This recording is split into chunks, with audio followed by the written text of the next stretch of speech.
Welcome back for another singing session. Thank you for choosing these beautiful Christmas carols, and I do hope that you are singing along with me.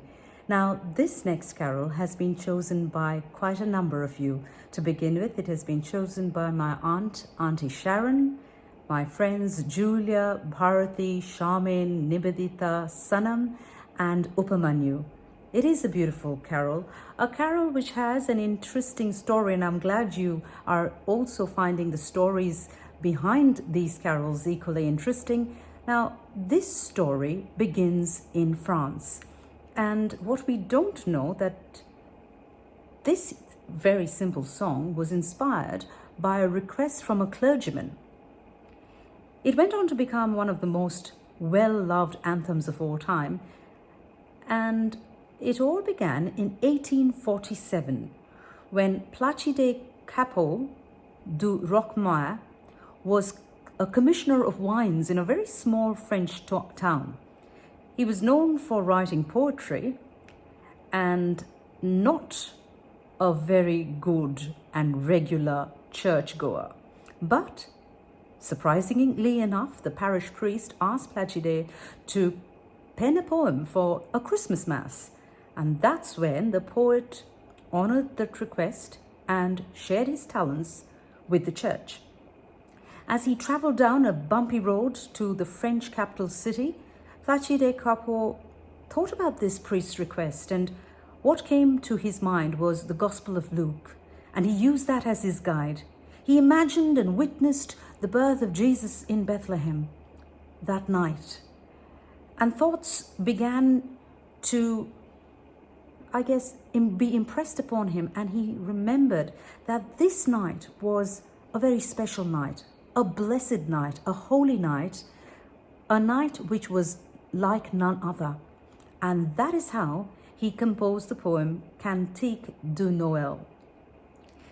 He was so moved by his own work that he realized that it couldn't just remain as a poem, and it needed a master's touch as far as music was concerned, because he was not musically inclined. So he turned to his friend Adolphe Adams for help. The two of them worked together, and of course what was a result has touched music lovers and singers right from that time. Now, interestingly enough, Cappeau had business dealings in wine, and his friend who helped him compose the music had Jewish ancestry.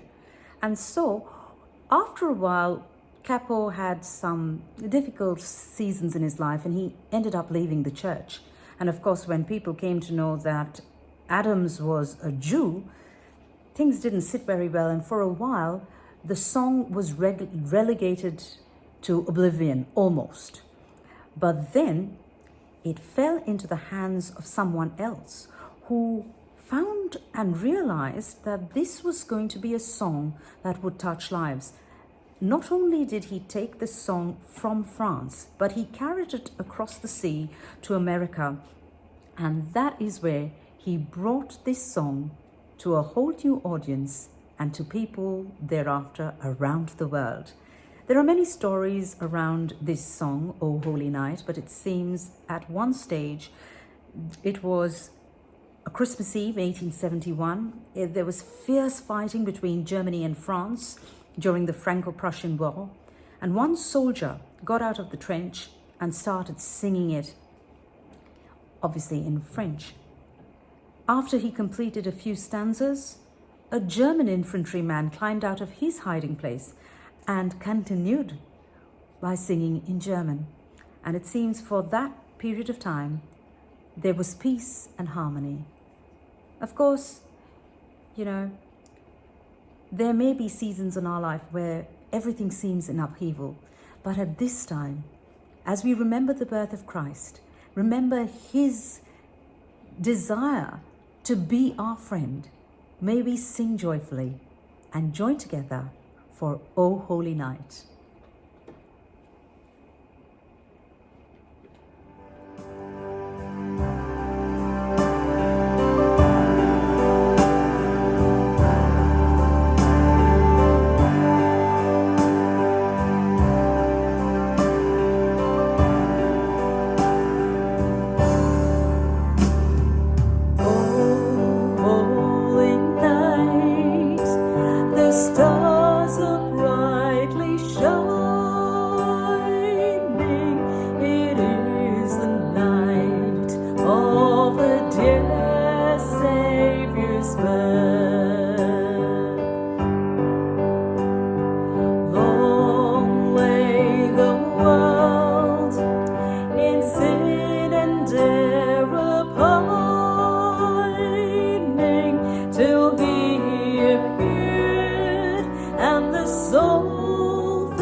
knows our needs.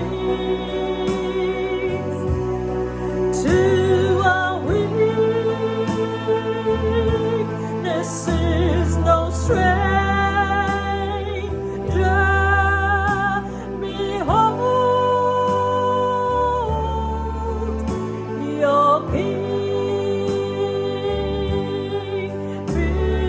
before him lowly bend. Behold, your King before him lowly bend.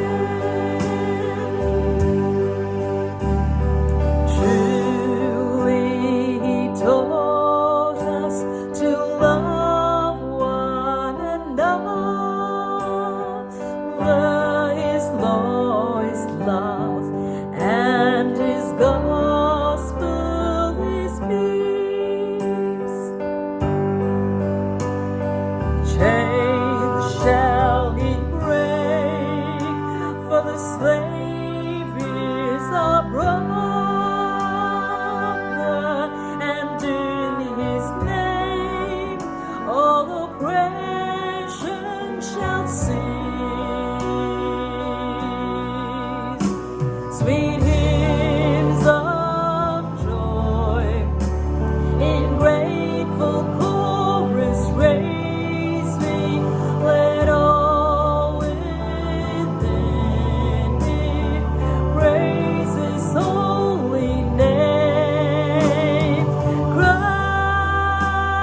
Christ is the Lord.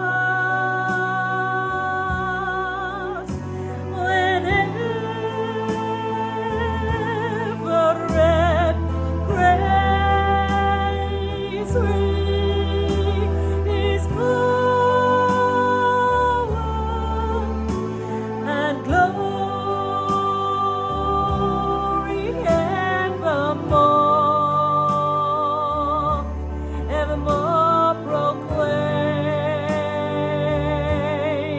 In his power and glory evermore proclaim. Fall on your knees, all the angel voices, anoint divine, all night when Christ was born, all night divine, all night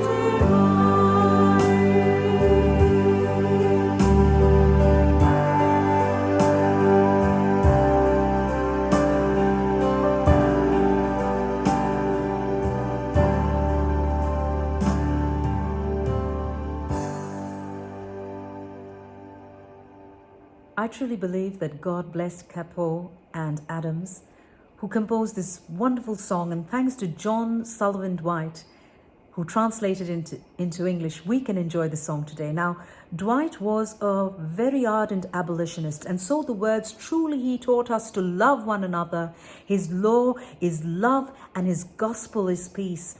Chains shall he break, for the slave is our brother. Those words spoke to him. And so this amazing song has such a wonderful history, because here it was, a song composed by a man who was invited to write this song by the parish priest. He split from the church, and his friend was a Jewish composer, and then through an American, God has blessed us with this beautiful carol. I do hope that you sang along with us. Stay tuned for our next carol. God bless and take care.